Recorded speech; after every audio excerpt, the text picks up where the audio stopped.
Grandes genios e inventos de la humanidad.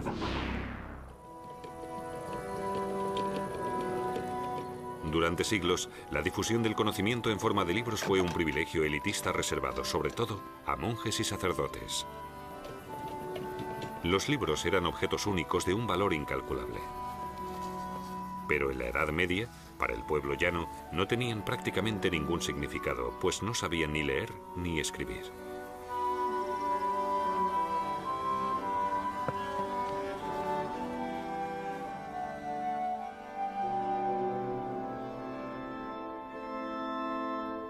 En la Edad Media, los libros se confeccionaban a mano en los monasterios.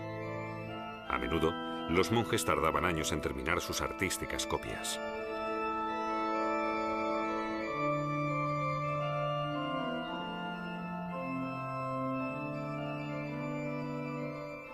Pero en 1450, un invento cambió el mundo.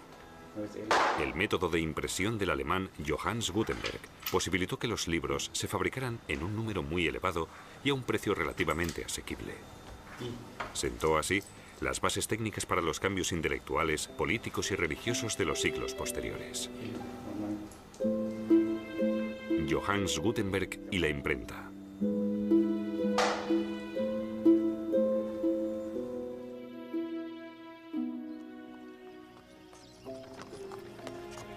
Johannes Gänfleisch, que después se llamaría Gutenberg, nació en Mainz en 1400. Su padre, un acaudalado patricio, se dedicaba al comercio. El joven Johannes ingresó en la escuela monástica de Mainz y a partir de ahí se le pierde el rastro, de momento. En Estrasburgo, donde Gutenberg se instaló en 1434, se recupera su pista. Allí abrió un taller donde se dedicaba a la talla y la fabricación de espejos.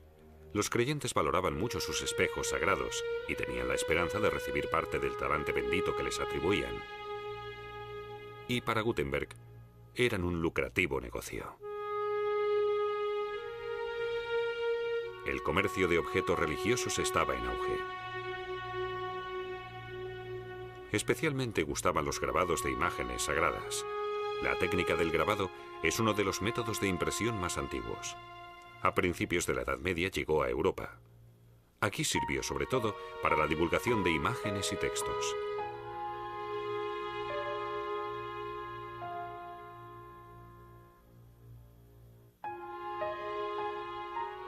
Pero la fabricación de las páginas sueltas era muy laboriosa. Primero se pintaba sobre una madera el texto invertido. De ahí se extraían las letras correspondientes. Después se teñía el grabado, se ponía el papel encima y se fijaba con la ayuda de un cortapapeles.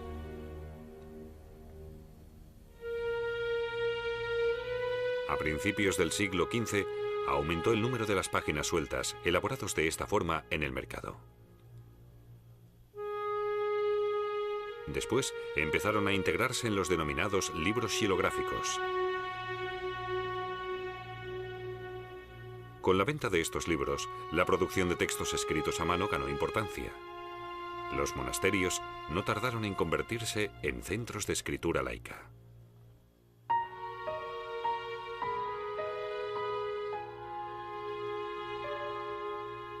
Con la fundación de las primeras universidades surgió una gran demanda de libros.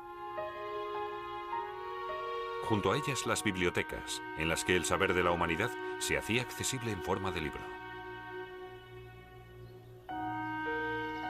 El momento exige una adquisición más barata y más rápida de libros. Los eruditos quieren, sobre todo, copias idénticas. Todo ello lleva a buscar fervientemente un nuevo método de fabricación. Y exactamente eso es lo que busca Gutenberg. En el año 1446 regresa a Mainz. Allí encuentra un socio de poder financiero, lo que le permite abrir su Werk der Bücher, su empresa del libro. Gutenberg tuvo una idea genial para las copias.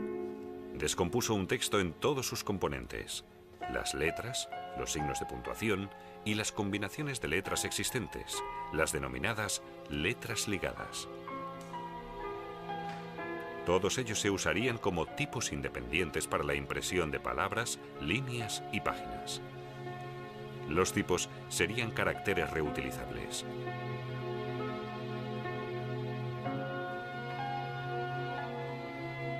Para su fabricación, primero grababa la letra invertida en un bloque de metal y con este golpeaba un cubo de cobre blando. Así conseguía una silueta hueca de la letra. Esta silueta, denominada matriz, definía la forma de los moldes reales que se fabricarían con plomo fundido. Para poder fabricar con rapidez todos los tipos necesarios, Gutenberg creó otro invento importantísimo: el instrumento de molde manual. Funcionaba como un molde de escayola rectangular. En un extremo se ponía la matriz. Entonces se introducía plomo fundido.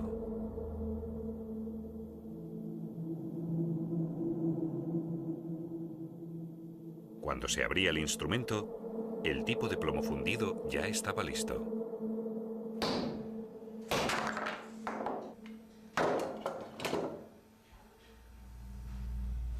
Como las matrices eran reutilizables, se podían fabricar un número ilimitado de tipos idénticos. Finalmente, el cajista componía las líneas con los tipos. En la galera, las líneas y columnas podían colocarse al gusto. Ya estaba listo el espejo de frases, llamado así en alemán por la composición invertida de las letras. El área de impresión se teñía con tinta de imprenta. Gutenberg la creó mezclando hollín, barniz y albúmina. La impresión ya podía comenzar.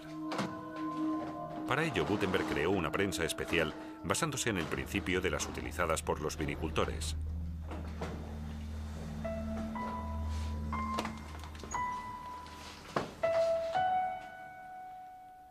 Las primeras impresiones de Gutenberg fueron documentos, órdenes papales y gramáticas.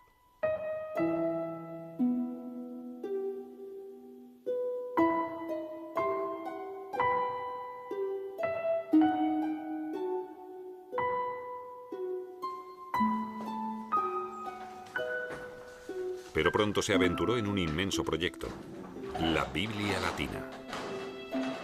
Para la fabricación de su Biblia tuvo que moldear más de 100.000 tipos. El cajista y el impresor de Gutenberg trabajaron más de 2 años en la primera tirada de 180 ejemplares.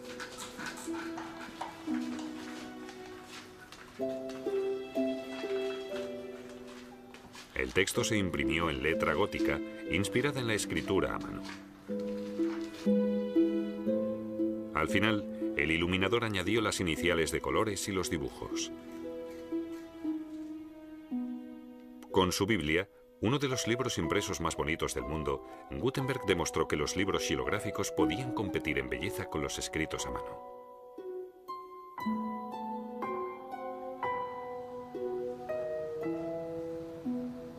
La tirada se agotó enseguida, y los contemporáneos de Gutenberg quedaron impresionados. Por primera vez, había tantos ejemplares disponibles de una obra. Y además todos ellos eran idénticos. La palabra escrita se unió en un objetivo.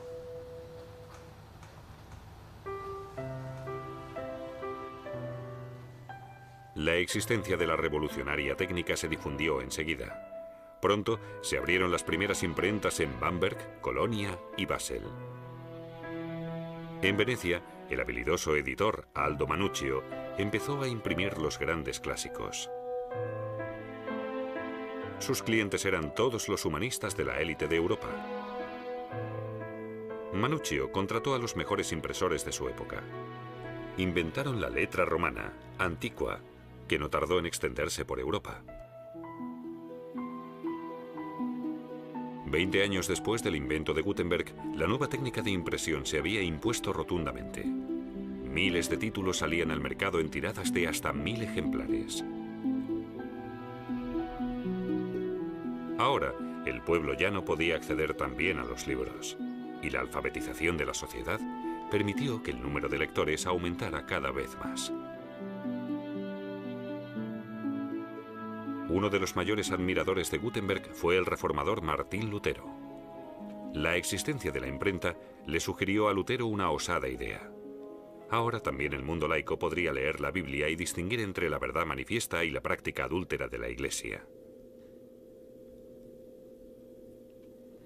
Así que Lutero ordenó la impresión de 500.000 de ejemplares de su traducción al alemán de la Biblia, una tirada gigantesca para la época. Y para difundir sus enseñanzas evangélicas, ordenó que se repartieran 100.000 panfletos.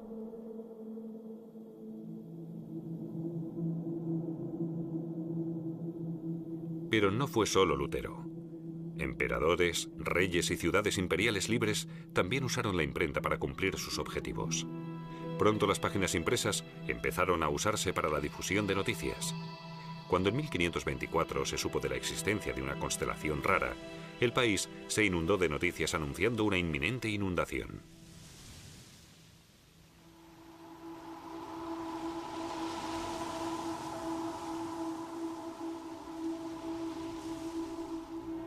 El primer diario nació en Leipzig en 1650.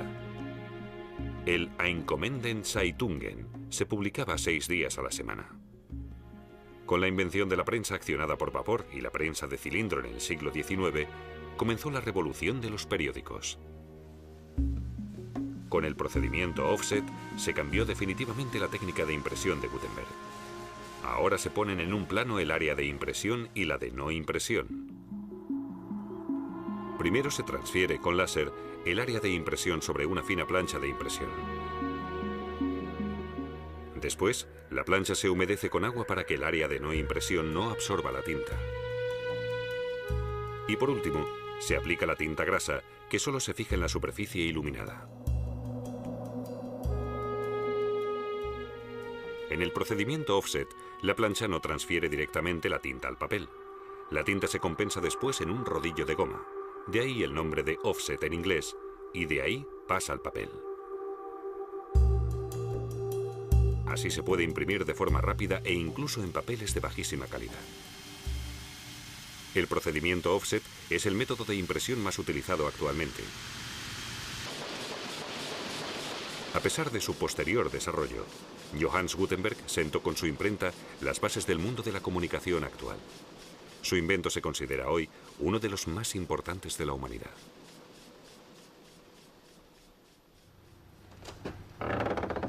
Pero Gutenberg no disfrutó tanto de él. Durante la impresión de la tirada de su Biblia, su prestamista le exigió el pago de su crédito. Tras un litigio, Gutenberg perdió su imprenta y con ella todos los ejemplares terminados de su Biblia. Al poco tiempo, las tropas enemigas tomaron Mainz. Gutenberg tuvo que exiliarse. 3 años después, volvió a su ciudad natal como empleado del nuevo arzobispo. El 3 de febrero de 1468, el inventor murió. Fue enterrado en la iglesia franciscana de Mainz.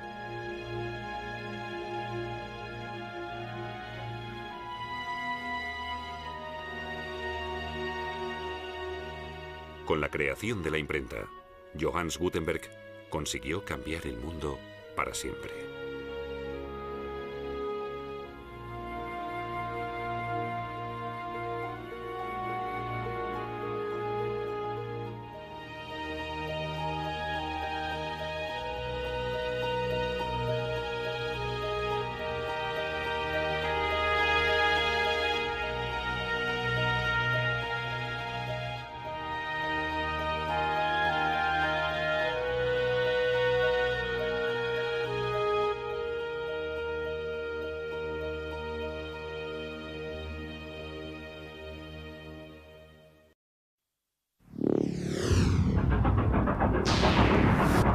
Grandes genios e inventos de la humanidad.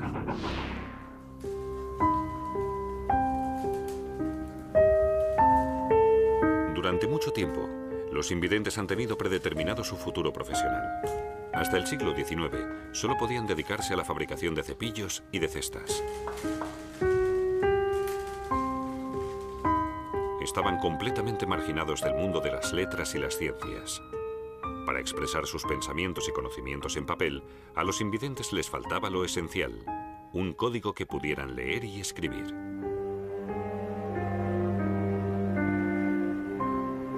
Fue un joven de 16 años el que consiguió cambiar esto, Louis Braille. En 1825 creó el sistema de escritura que actualmente se utiliza en todo el mundo como código de escritura para invidentes. Louis Braille y la escritura para invidentes.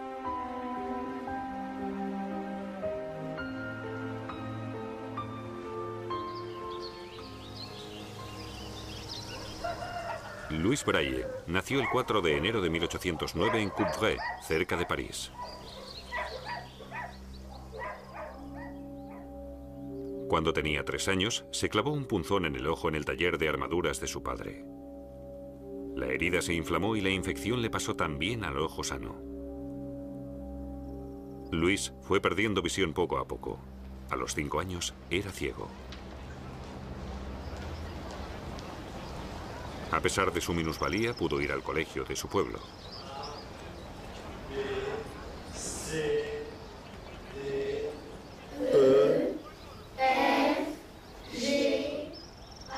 Louis aprendió el abecedario y las tablas de multiplicar, pero no sabía el aspecto que tenían ni las letras ni los números.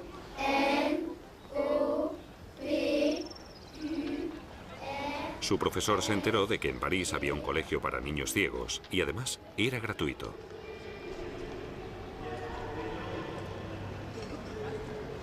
Durante mucho tiempo, apenas nadie había defendido los intereses de los invidentes.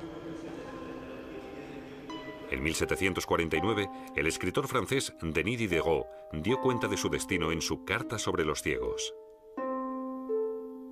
En ella proclamó que había que hacer algo de una vez para proporcionar a los invidentes una vida más humana.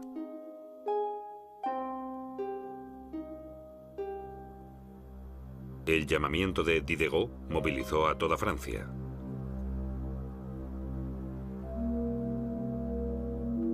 El pedagogo Valentin Ahuy fue el primero en actuar. En 1785 fundó en París el primer colegio para invidentes de Europa. Ahuy también creó el primer sistema de escritura para invidentes. La escritura en relieve consistía en marcar grandes letras invertidas con una pluma de hierro sobre papel grueso. Esta escritura pueden leerla y escribirla personas que ven y personas invidentes. Cabe destacar de Ahuy que se negó a crear un código de escritura secreto exclusivo para ciegos por motivos pedagógicos.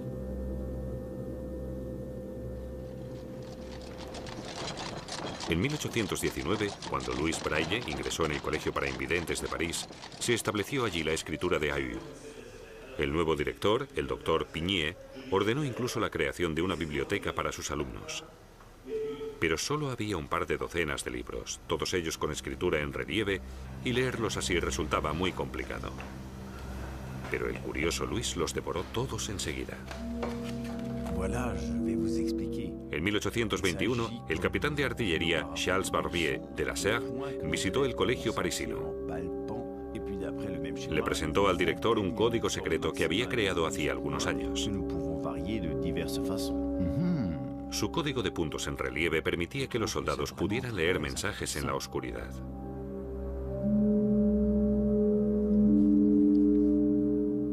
Barbier creó un sistema de coordenadas de 6 filas y 2 columnas.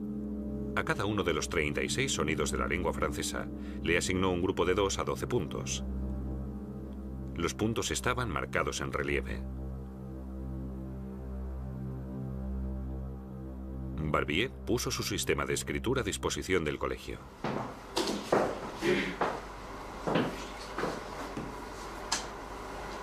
Pero, aunque a él le resultara fácil distinguir con los ojos un grupo de hasta 12 puntos, a los alumnos les resultaba un poco más difícil hacerlo con las puntas de los dedos.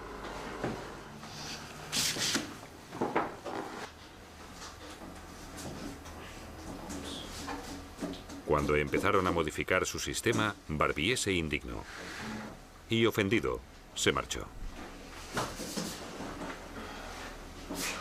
Louis se acordó entonces del dado especial que le había fabricado su padre hacía algunos años. Tenía los lados algo hundidos y cada uno tenía un máximo de 6 puntos. Louis identificaba enseguida ese pequeño número de puntos con las yemas de los dedos. Con ese recuerdo, se dedicó en cuerpo y alma a reinventar el sistema de escritura de Barbier. Después de 2 años lo terminó. El sistema de Braille se componía, como su dado, de un máximo de 6 puntos por matriz, para que pudieran reconocerse fácilmente con las yemas de los dedos. Los puntos se agrupaban en 2 columnas, con 3 filas cada una. Un sistema de variables que permitía numerosas combinaciones. Cada símbolo se formaba con una combinación distinta de puntos. Louis decidió representar las letras del alfabeto en lugar de los sonidos.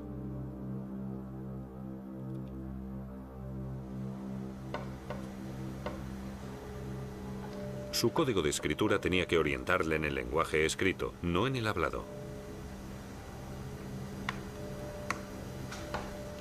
Con la utilización de puntos, Louis había creado un sistema muy fácil de memorizar. Para las letras desde la A a la J se usan solo los 4 puntos de arriba.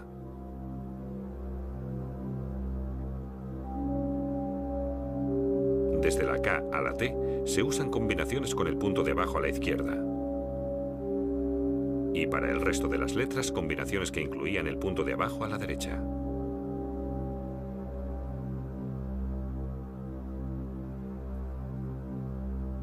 Louis representó las cifras del 0 al 9 con una matriz previa y las combinaciones de puntos correspondientes a las letras de la A a la J.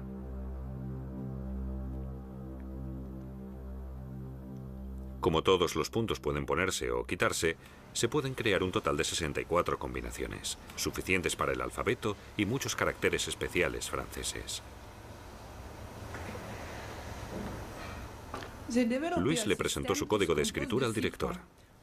Estaba más que claro. Con el código que había creado a escondidas de su profesor, Braille, de 16 años, había revolucionado el mundo de los invidentes. Pero Louis tenía más que ofrecer. Con la ayuda de su padre, había creado también un utensilio para escribir y su correspondiente soporte. Con los inventos de Braille, los invidentes no solo podían leer, sino también escribir. Henri était paresseux. Un instant, s'il te plaît. El director Pigné estaba emocionado. Gracias a su compromiso incansable, el sistema de Louis Braille se pudo dar a conocer. Pero aún pasarían muchos años hasta que el mundo de los videntes reconociera el código Braille. Su principal objeción: solo los videntes con una formación especial podrían leer ese código, y eso marginaría todavía más a los invidentes. Maintenant, Abel, là, on continue. Lentamente se fue demostrando que los invidentes solo podían leer y escribir con rapidez con el código Braille. Bien appuyé. Vers le côté. En 1854, 2 años después de la muerte de Braille, su código se reconoció oficialmente en Francia como el sistema de escritura para invidentes. Montre. Encore une fois. Poco después, se fabricaron a mano los primeros libros escritos en código Braille. Entre los ciegos no tardó en correrse la voz. Quien domine el código Braille tendrá acceso a los libros.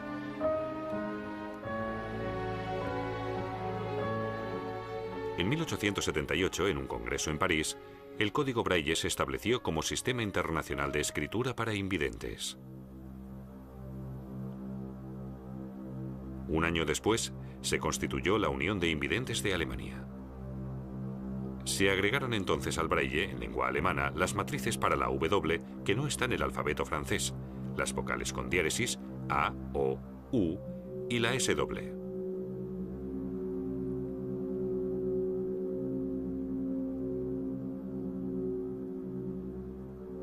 Paralelamente, técnicos e investigadores empezaron a interesarse por la escritura de puntos.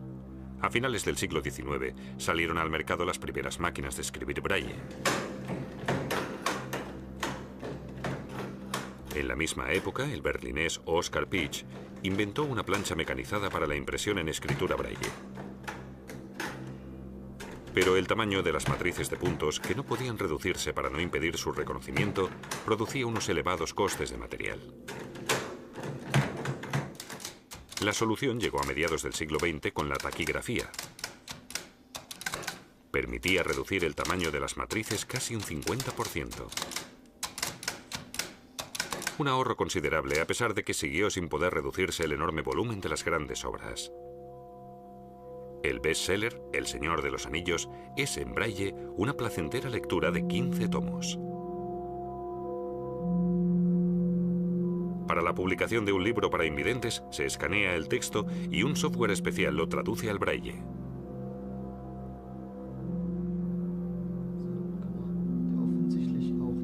Después de esto, un corrector vidente y otro invidente revisan todo el texto.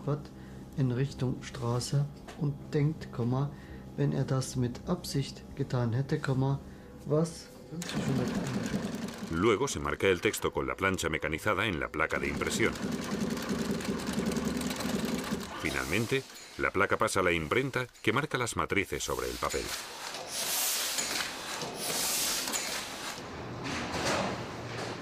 Al acabar, ya se pueden unir las hojas impresas.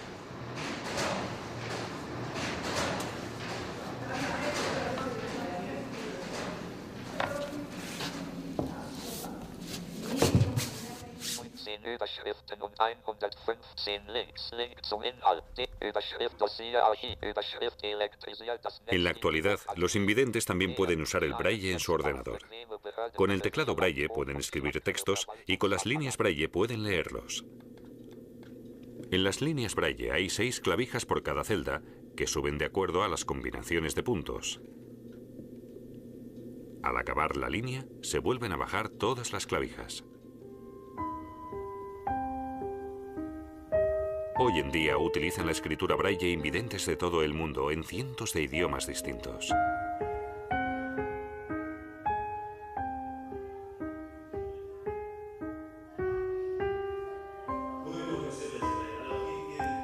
Pero Braille no llegó a disfrutar del auge de su código de escritura. Sin embargo, pudo enseñárselo a muchos alumnos del colegio parisino como profesor adjunto.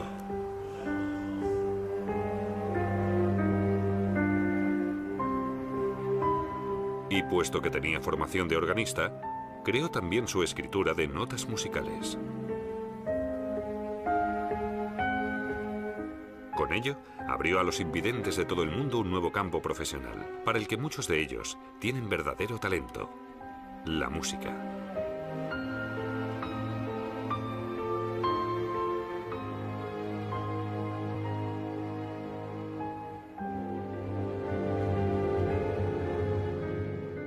En 1852, Louis Braille murió en París a la edad de 43 años como consecuencia de una tuberculosis que arrastró durante años.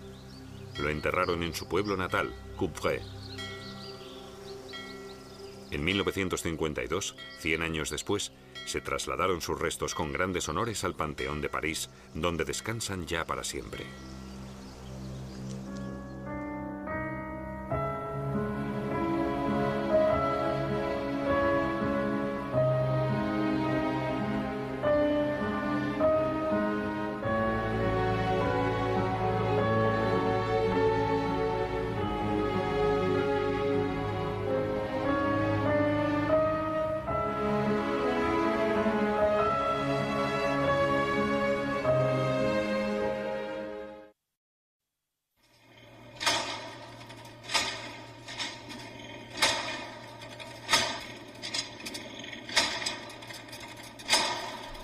Grandes genios e inventos de la humanidad.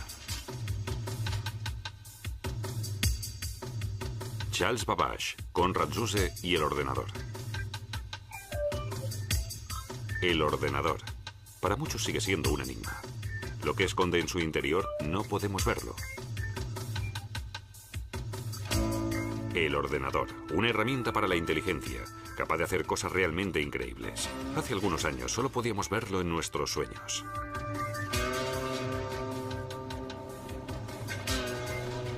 Con la ayuda de los ordenadores, las personas controlamos desde la Tierra el vuelo de las naves en el espacio. La misma técnica se utiliza en Frankfurt, Nueva York o Tokio para supervisar las operaciones de acciones y divisas. El espacio y el tiempo son casi insignificantes. Gracias a la comunicación por ordenador, el mundo se une mientras en los monitores nace ya la imagen de un nuevo mundo artificial. La tecnología de la información, con su aparente omnipotencia, también genera miedos. Ya desde sus comienzos, cuando el ordenador aún era para muchos un misterioso cerebro electrónico.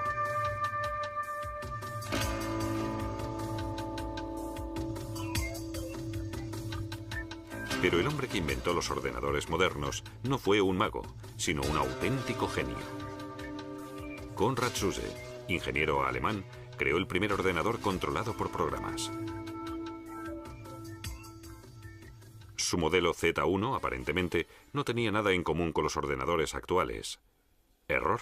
El ordenador de Zuse ya trabajaba con el código binario, un sistema de numeración que solo reconoce las cifras 0 y 1. Con él, Zuse inventó el procesamiento de datos moderno. Antes que él, muchos otros intentaron fabricar máquinas automáticas. En 1642, el francés Blaise Pascal creó la primera calculadora mecánica del mundo. La pascalina hacía cálculos mediante el laborioso sistema decimal, con sus 10 cifras conocidas, y era muy complicada de utilizar. Solo servía para resolver sencillas sumas.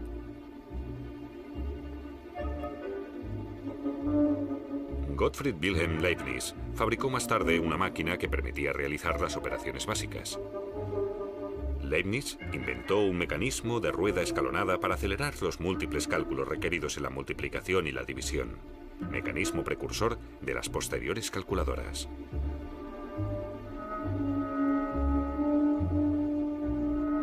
El siguiente avance en la técnica de cálculo tuvo muy poco que ver con los números. El francés Joseph-Marie Jacquard fabricó en 1804 un telar que se programaba con tarjetas perforadas. Cada una de estas tarjetas determinaba un movimiento de la denominada lanzadera del telar, y de esa forma se realizaba el patrón. El principio de las tarjetas perforadas lo usó el germanoamericano Hermann Hollerith en 1890 para la elaboración del censo en los Estados Unidos.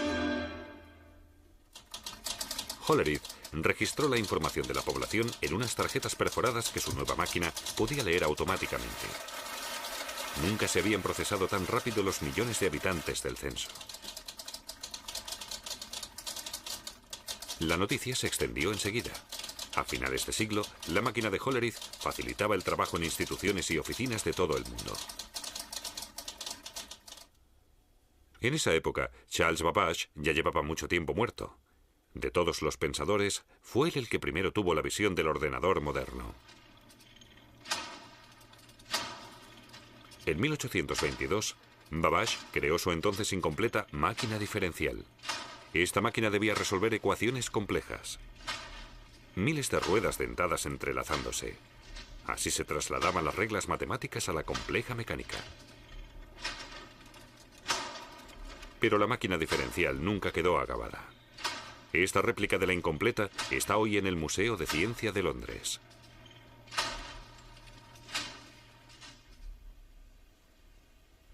(1833). Babbage deja aparcada su máquina diferencial. Ahora sueña con un dispositivo aún más complicado. Esta nueva máquina analítica no solo realizará operaciones aritméticas, también resolverá cualquier problema matemático.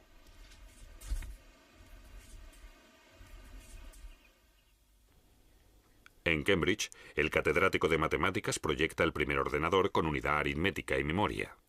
Su intención era introducir los programas con tarjetas perforadas. ¿El dilema? Para diseñar su máquina, Babbage tenía que volver a recurrir plenamente a la mecánica. No había ninguna otra opción. Una máquina de cálculo a vapor así pesaría varias toneladas, como un mecanismo de relojería gigante. Así que esta idea tampoco llegó a nada.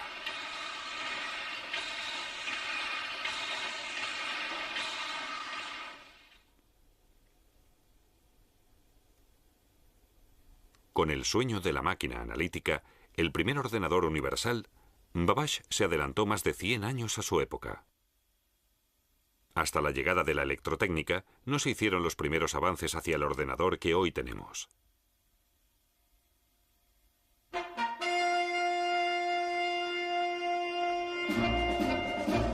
Berlín.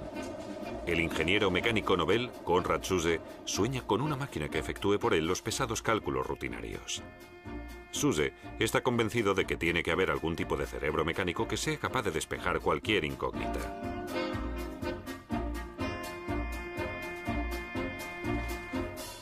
Zuse descubrió el relé electromecánico en la técnica de telecomunicaciones. Eso le llevó a la siguiente idea.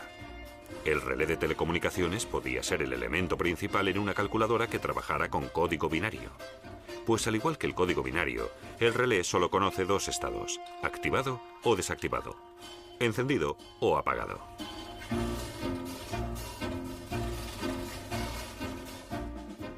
Con ello, Zuse descubrió el secreto de la programación de datos. 1 o 0. Una calculadora electromecánica lo puede procesar fácilmente. La corriente fluye o la corriente no fluye. Un símbolo puede representar estos dos estados significativos. En el sistema binario, con 4 símbolos, se puede representar hasta 16 caracteres, o sea, 2 elevado a 4 caracteres. Por ejemplo, las cifras del 0 al 15. Para que comparen, arriba el sistema decimal, abajo el sistema binario.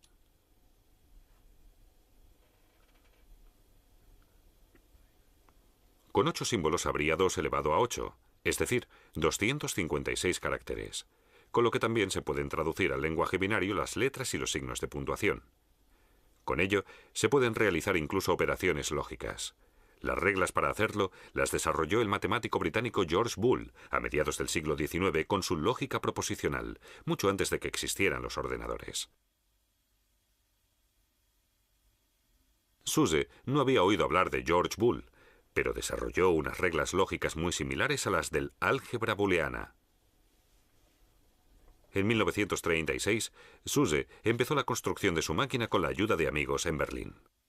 En un plazo de 24 meses, el Z1 se convirtió en un monstruo de más de 2 metros, el primer ordenador electromecánico programado del mundo.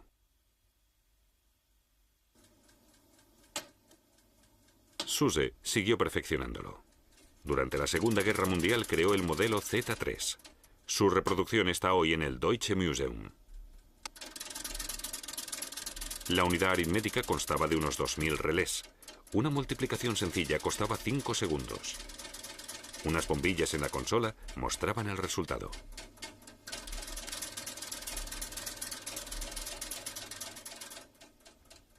Su sucesor, el Z4, se utilizó para hacer cálculos aerodinámicos en el Instituto de Investigación Aeronáutica de Berlín. Los programas aritméticos se introducían mediante una cinta perforada. Pero el Z4 también se quedó en prototipo. Zuse nunca recibió ninguna ayuda estatal. El gobierno nacional socialista no conocía la importancia del ordenador. Por contra, en Estados Unidos, se impulsó el desarrollo del ordenador con grandes ayudas. Todo comenzó en 1937 en los laboratorios de telefonía Bell. Allí, el matemático George Stibitz descubrió que el álgebra de Boole era el lenguaje perfecto para los relés telefónicos. Stibitz construyó un aparato con pilas, bombillas de linterna y alambres que podía hacer sumas binarias siguiendo los principios de Boole.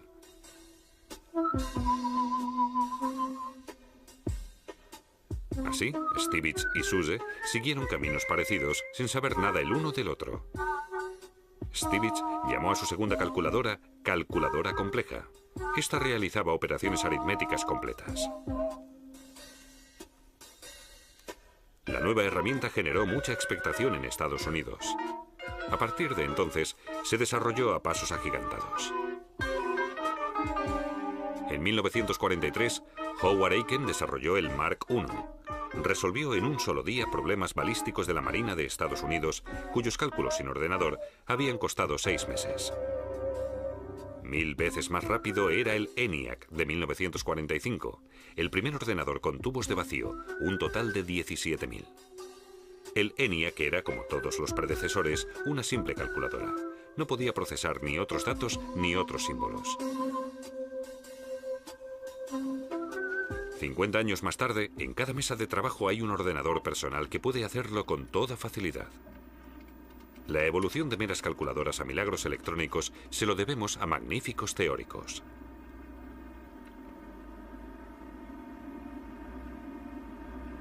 El inglés Alan Turing describió en 1936 una máquina capaz de resolver cualquier problema lógico imaginable. John von Neumann también descubrió que un ordenador podía realizar el planteamiento de cualquier problema que se le introdujera. En 1945 describió los componentes que debía tener una máquina universal. Su principio sigue vigente en la actualidad. Un ordenador, según von Neumann, debe tener una unidad aritmética, una unidad de control para la coordinación de las funciones, una memoria, una unidad de entrada que transforma los datos que se le dan en símbolos legibles por la máquina y una unidad de salida que decodifica los datos procesados.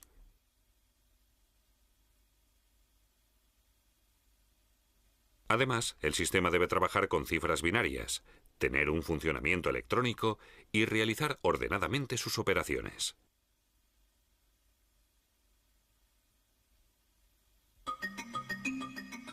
En la actualidad, las teorías de von Neumann y Turing son algo común.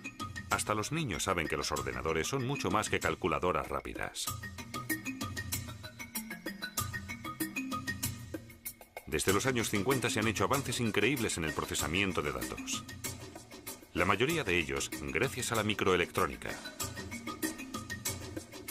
Con los cables de vacío se consiguió en los años 50 la reducción de los componentes aritméticos y poco después se creó el transistor para el control de la corriente. Más tarde se crearon los circuitos integrados, que permitían comprimir muchos más componentes. Poco después se desarrollaron los denominados chips, pequeños discos de silicio. En los años 60 se podían comprimir 10 componentes en un chip. En 1970 ya cabían 1000. Actualmente se pueden llegar a comprimir 100 millones de transistores y otros componentes en 1 centímetro cuadrado.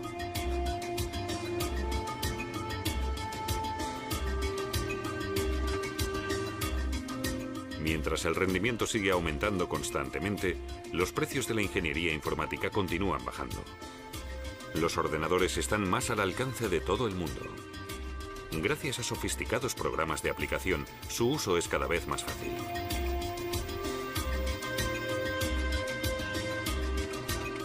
Ya nadie debe introducir complicadas órdenes mediante tarjetas perforadas como ocurría no hace tanto tiempo.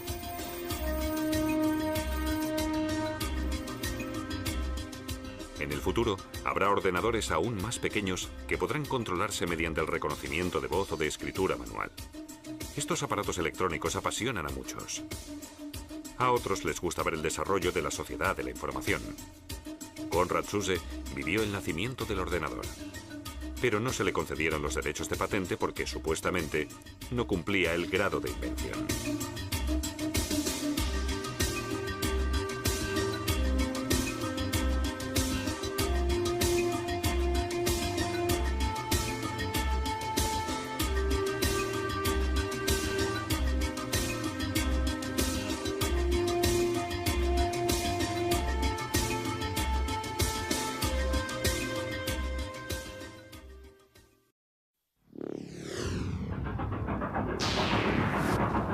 Grandes genios e inventos de la humanidad. Navegar por Internet pertenece ya a nuestro día a día. Información, juegos, operaciones bancarias, millones de datos se envían, se reciben o se procesan de forma constante. Y hacerlo resulta tan fácil que todo el mundo puede orientarse en esta red universal. La tecnología que lo hace posible es la World Wide Web, que es, junto al correo electrónico, la aplicación más usada de Internet. Y por muy increíble que pueda parecer, le debemos esta tecnología revolucionaria a un único hombre, un programador fantástico, Sir Timothy Berners-Lee. Sir Timothy Berners-Lee y la World Wide Web. Timothy Berners-Lee nació el 8 de junio de 1955 en Londres. Sus padres formaban parte del equipo que construyó uno de los primeros ordenadores controlados por programas, el Mark I de la Universidad de Manchester. Un día, cuando llegué a casa después del colegio, recuerda Berners-Lee, mi padre estaba leyendo un libro de investigación cerebral. Buscaba remisiones que pudiera llevar a cabo un ordenador, estableciendo el mismo tipo de relaciones y asociaciones que el cerebro humano. Y de esa forma, vincular cosas con una característica común, aunque aparentemente no tuvieran nada que ver unas con otras. Por ejemplo, el diccionario define caballo como animal del orden de los perisodáctilos, pero una persona puede asociarlo a una figura de ajedrez. Lo mismo pasa con el potro, que a su vez puede asociarse a los moretones de los años de colegio. Cuando los textos se enlazan de esta manera, hablamos de hipertexto. Tras la breve conversación con su padre, Berners-Lee se implicó de tal forma en la tarea que ya no abandonó en toda su vida la idea de conseguir que un ordenador generara hipertextos por sí mismo. En 1973, Berners-Lee comenzó sus estudios de física en la Universidad de Oxford. Allí fabricó con transistores, con uno de los primeros microprocesadores y con un televisor viejo, su primer ordenador. Cuando terminó sus estudios, Berners-Lee empezó a trabajar como programador. En 1980 se marchó 6 meses a Suiza. Allí trabajó en el CERN, el Centro Europeo de Investigación Nuclear. Al llegar Berners-Lee desconocía quién era el responsable de qué y qué programas informáticos utilizaba. Así que para hacerse una idea general creó su propio programa. Este relacionaba los documentos con los trabajadores, con sus proyectos y con el software que utilizaban. El programa examinaba si los documentos contenían palabras clave, y en ese caso, creaba enlaces en los puntos que éstas aparecían. En recuerdo del antiguo diccionario de su infancia, Berners-Lee le puso a su programa el nombre Inquire, verbo que en inglés significa informarse, investigar. No fue casualidad que el programa funcionara como un diccionario, con la remisión sí, en español ver, escrita al final de cada entrada. Los enlaces del Inquire llevaban a un listado de otros documentos con las mismas palabras clave. En inglés, los enlaces se llaman links, y como los enlaces del Inquire se basaban en el principio del hipertexto, se denominaron hiperlinks. Pero el programa de Berners-Lee solo se usó en los ordenadores del CERN y nunca se publicó. Sin embargo, fue la base para la posterior World Wide Web. Berners-Lee no solo quería enlazar los documentos de un mismo ordenador, pretendía conectar los documentos de varios ordenadores de diferentes sitios. Y esa idea desembocará finalmente en la World Wide Web. En esa época ya existía una estructura de red que vinculaba varios ordenadores conectados, Internet, que ofrecía el alojamiento ideal para la materialización de su visión. Los orígenes de Internet datan del año 1957, cuando irrumpió en Estados Unidos el denominado shock del Sputnik. Today, a new moon is in the sky, a 23-inch metal sphere placed in orbit by a Russian rocket. La Unión Soviética fue el primer país en lanzar un satélite al espacio. La sorpresa de Estados Unidos fue enorme. El gobierno estadounidense vio la necesidad de actuar.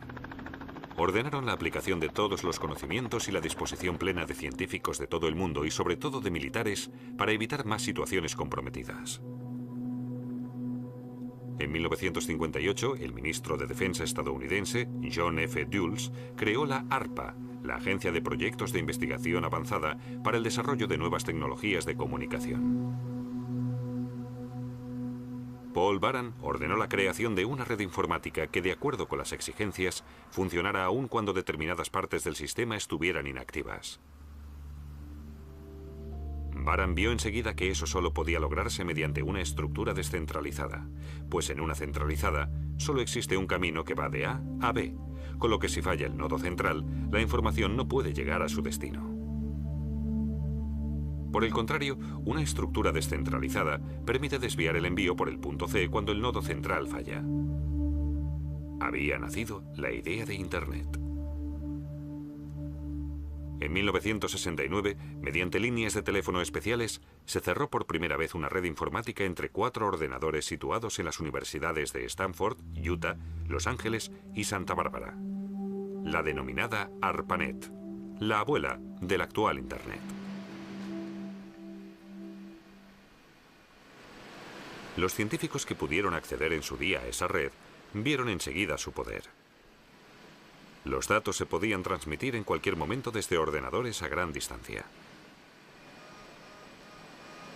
Hasta 1974, ARPANET creció hasta integrar más de 100 ordenadores, algunos incluso de fuera de Estados Unidos. Por primera vez surge el término Internet. A partir de 1983, esta pasó a ser su denominación oficial. Pero el problema de esta red era que la utilizaban muchos tipos diferentes de ordenador. El que trabajaba con un sistema necesitaba muchos conocimientos informáticos para poder obtener datos de otro sistema. Los ordenadores tenían diferentes sistemas operativos y no se entendían, igual que ocurre entre dos personas que hablan idiomas diferentes.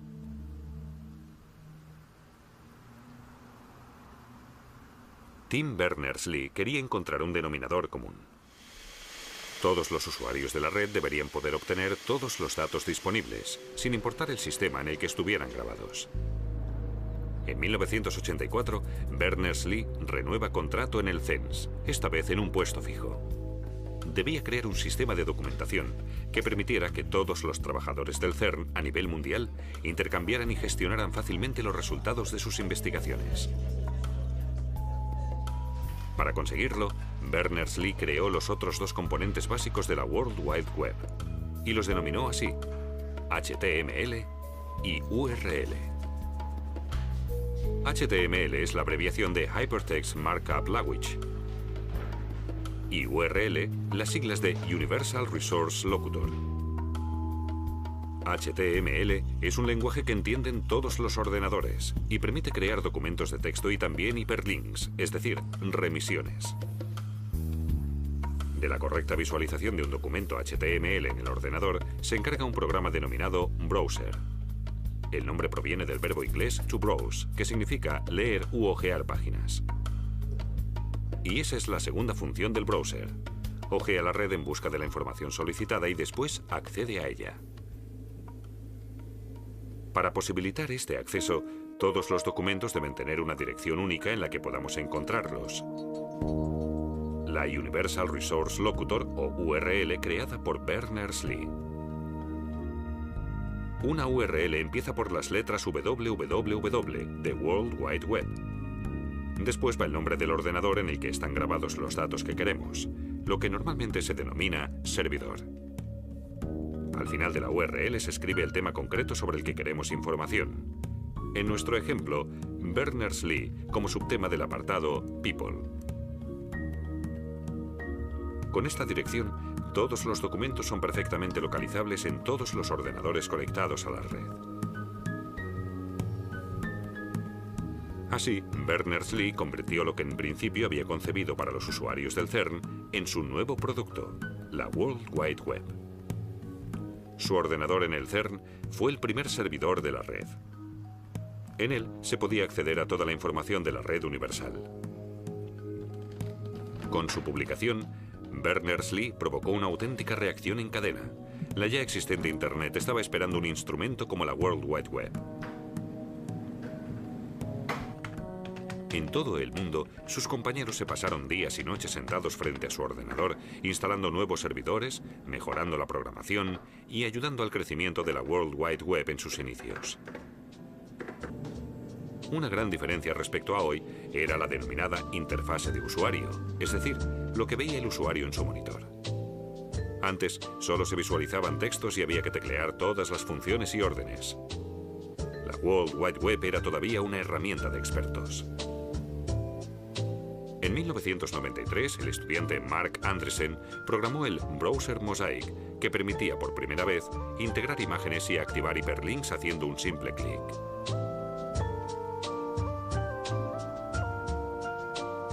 Un año después, su browser salió al mercado con el nombre de navegador.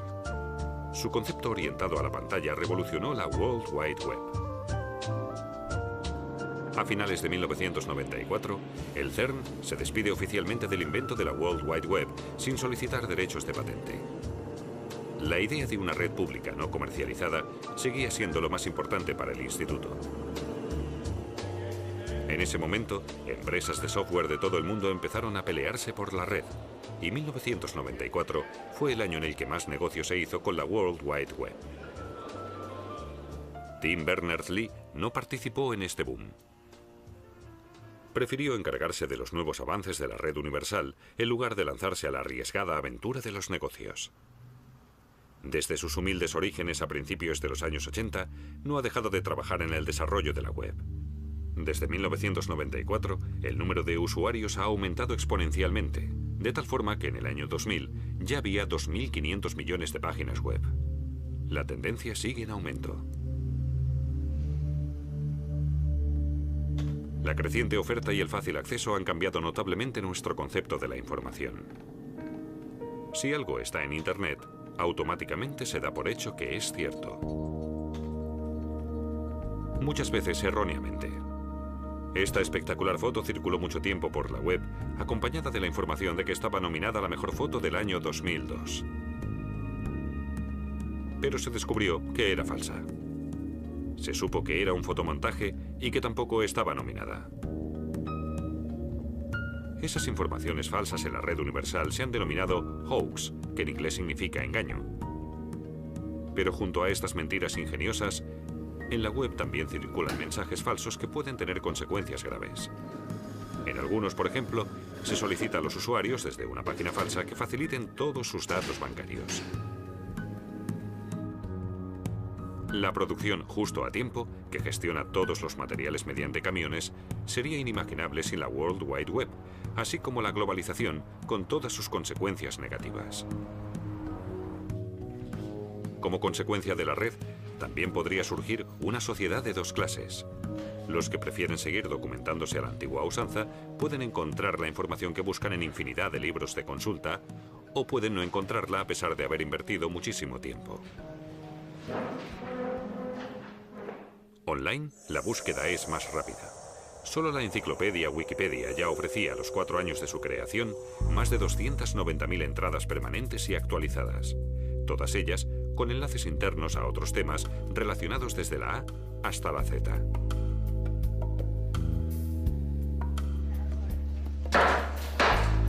El mazo de las subastas online ha golpeado, sin embargo, únicamente a los usuarios de la plataforma de comunicación del siglo XXI.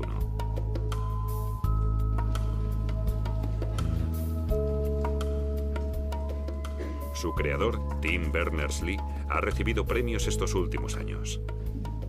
En julio de 2004, la reina Isabel de Inglaterra lo nombró caballero. Él se muestra más crítico ante la creación de la World Wide Web.